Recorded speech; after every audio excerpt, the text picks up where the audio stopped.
Olá pessoal do Terceirão, tudo bem? Aqui é o professor Tiago e na aula de hoje a gente vai falar sobre termos essenciais de oração e a gente vai falar sobre um termo em específico que é o sujeito. Essa é a aula 15 da frente B. Então vamos lá, gente. De uma forma direta, simples, sujeito é o termo nominal com quem o verbo concorda, tá? Com quem o verbo estabelece relação de concordância. Então, coisas importantes.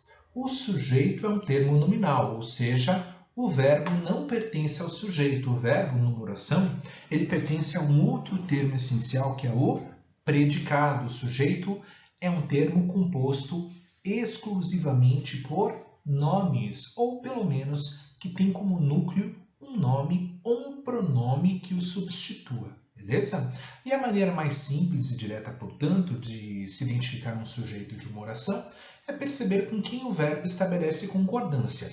Vejam esses exemplos aqui, gente. Inúmeras crises atingiram o país. A gente sempre começa a análise sintática de uma oração identificando o verbo, não é isso? Identifiquei o verbo.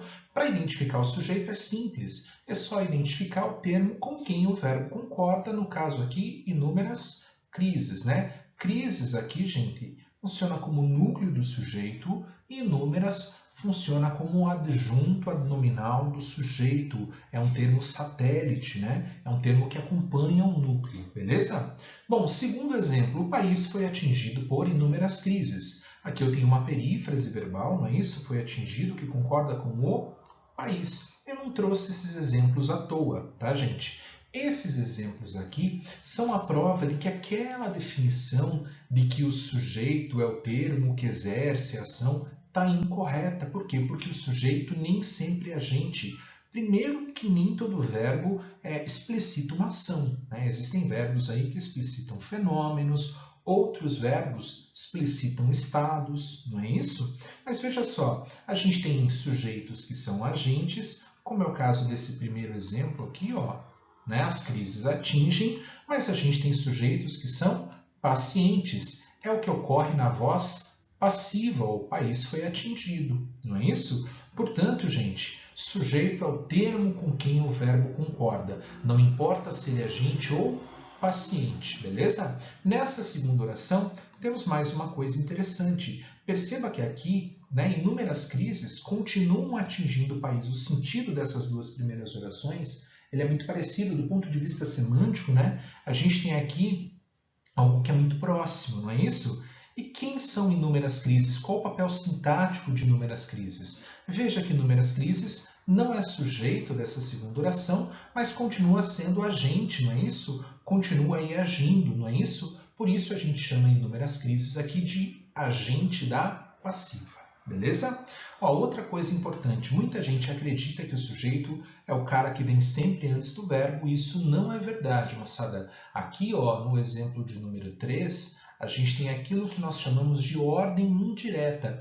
Ordem direta da oração, ou ordem canônica, é quando a oração apresenta os seguintes elementos nessa ordem: sujeito, verbo e complementos. Nesse caso aqui, a gente não tem ordem direta. A gente tem uma ordem indireta porque a oração está começando pelo verbo. Veja, a gente tem o verbo, a gente tem o objeto direto aqui, né? O complemento verbal, e depois a gente tem o sujeito, né? O sujeito que a gente chama de sujeito posposto, ou aquele que vem depois do verbo.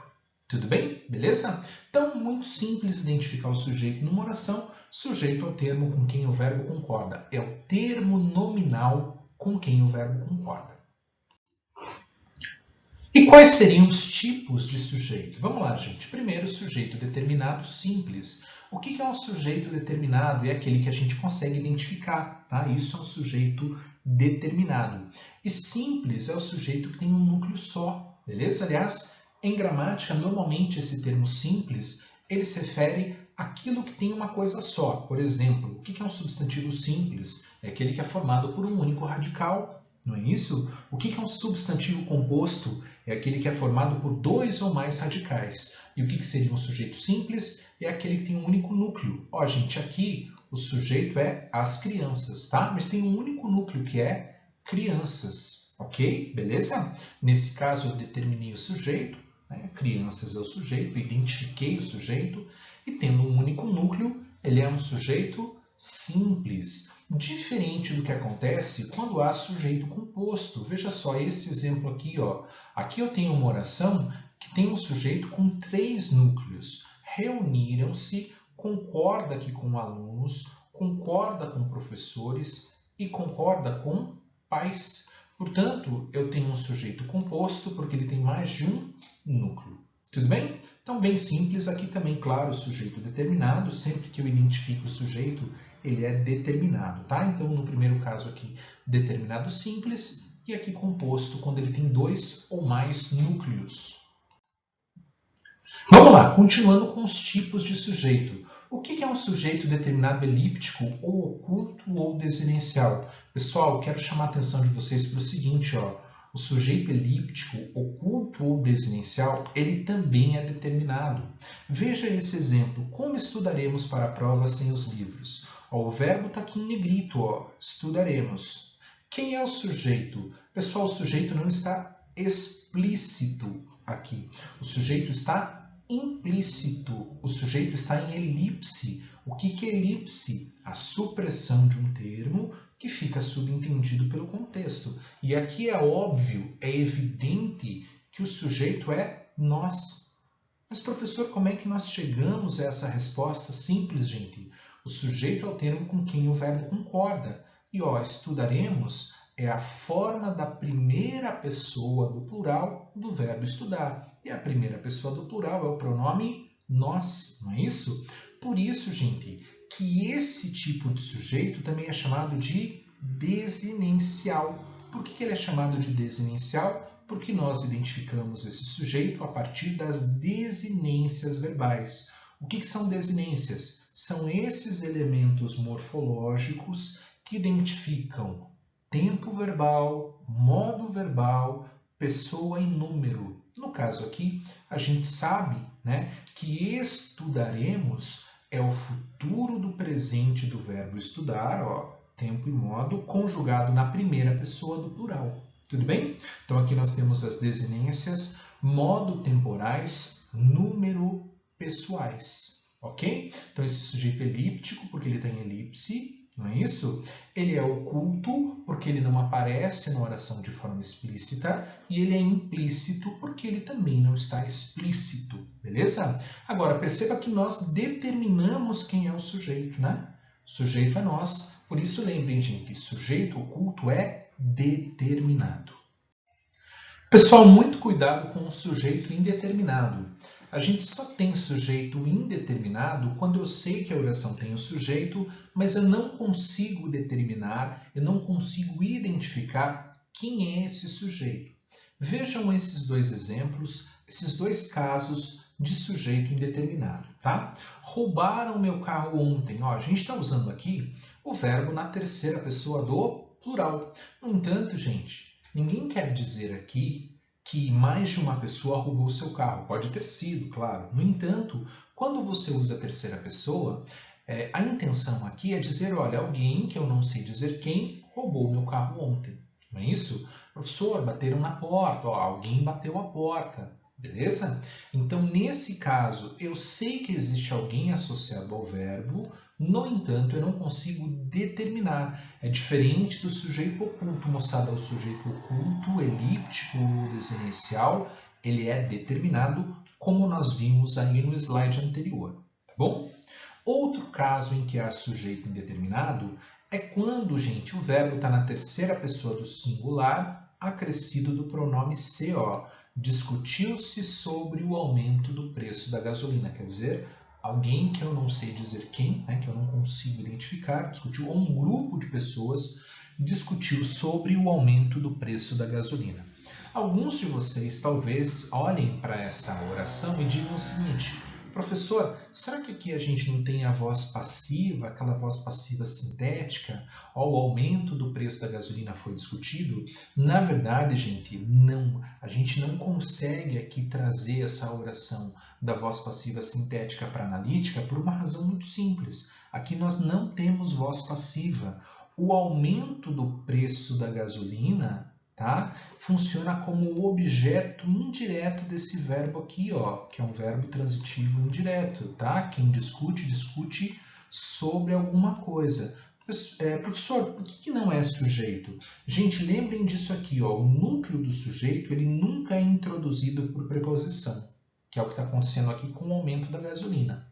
Tudo bem? Portanto, eu tenho o verbo transitivo indireto, objeto indireto e o sujeito. O sujeito existe, mas ele é indeterminado. Tá bom? Está aqui a referência desses exemplos. E, finalmente, falemos aí da oração sem sujeito ou com sujeito inexistente. Pessoal, vamos lembrar lá do conceito de sujeito? Né? Sujeito é o termo nominal com quem o verbo concorda. Portanto, se o verbo não concorda com ninguém, não há sujeito. E existem verbos que não concordam mesmo com ninguém, que são verbos impessoais, que permanecem sempre na terceira pessoa do singular. Vejam esse exemplo. Faz 5 meses que ela foi embora. O verbo fazer, indicando o tempo, ele permanece sempre no singular. Por quê? Porque ele é impessoal. Então, ó, mesmo a expressão 5 meses, sendo uma expressão plural, né, não promove alteração na forma verbal. O verbo continua aí no singular. Faz 1 mês, faz 2, faz 3, faz 5, faz 10 meses. Não importa, o verbo sempre no singular, beleza? Portanto, o sujeito dessa primeira oração tem 2, né? Foi aqui o verbo da segunda oração, nesse período, tá bom? O sujeito dessa primeira oração é inexistente. Da mesma forma, os verbos que expressam aí fenômenos naturais, que nós chamamos de verbos meteorológicos. Chovia no sul. Só dá para conjugar o verbo chover em sentido poético, metafórico, conotativo, né? Eu chovo, tu choves, enfim. Mas em sentido literal, denotativo, não faz sentido, não é isso? No sul aqui, gente, não é sujeito. No sul é adjunto adverbial de lugar, né? E o verbo aqui, ele é um verbo intransitivo com sujeito inexistente, beleza? Um outro exemplo de verbo com sujeito inexistente é o verbo haver com o sentido de existir. Tanto, gente, quando ele aparece sozinho, quando ele forma aí, né, perífrases verbais. Quando ele forma, né, dobradinha com outros versos. Ó. Houve muita confusão, existiu muita confusão, houve muitos problemas. Sempre no singular, tá? Houve pessoas, e não houveram pessoas, né? Houve pessoas que reclamaram, enfim. E aí deve haver e não devem haver penas mais duras. Aí o verbo que acompanha o verbo haver também aparece no singular, tá? Na dúvida, troque por existir. Se a substituição for possível, é porque o verbo haver é impessoal e ele precisa ficar no singular. Deve haver penas mais duras. Devem existir penas mais duras. Beleza? 2 exercícios rapidinho só para a gente fixar esses conceitos. O primeiro, gente, é muito simples. Ó. Na referência 3 tem um texto, tá, para essa questão, mas ele não interessa aqui para esse raciocínio. Vejam lá.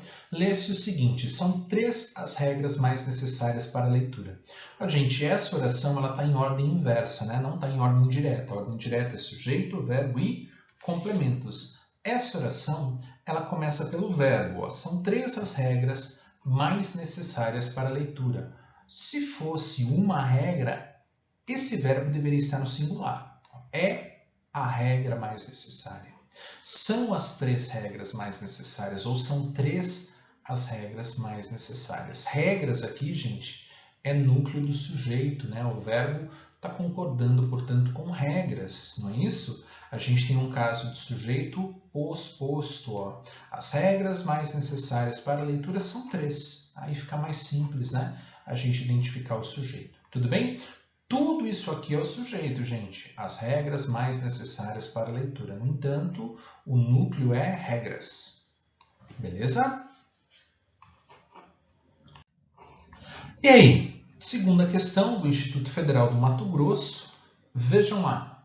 Na frase do primeiro quadrinho, consegui um excelente emprego. O sujeito não aparece explicitamente, contudo pode ser identificado através do verbo. Ó, gente, conseguir. Como é que a partir do verbo identifica o sujeito? Pelas desinências, né? Conseguir é a forma da primeira pessoa do verbo conseguir, a primeira pessoa do pretérito perfeito do indicativo, né? Eu consegui um excelente emprego, portanto o sujeito é oculto. Não é oração sem sujeito, porque o verbo está concordando com alguém, né? E oração sem sujeito é quando o verbo é impessoal. O sujeito não é indeterminado, porque eu consigo determinar quem é o sujeito, é o pronome de primeira pessoa, eu.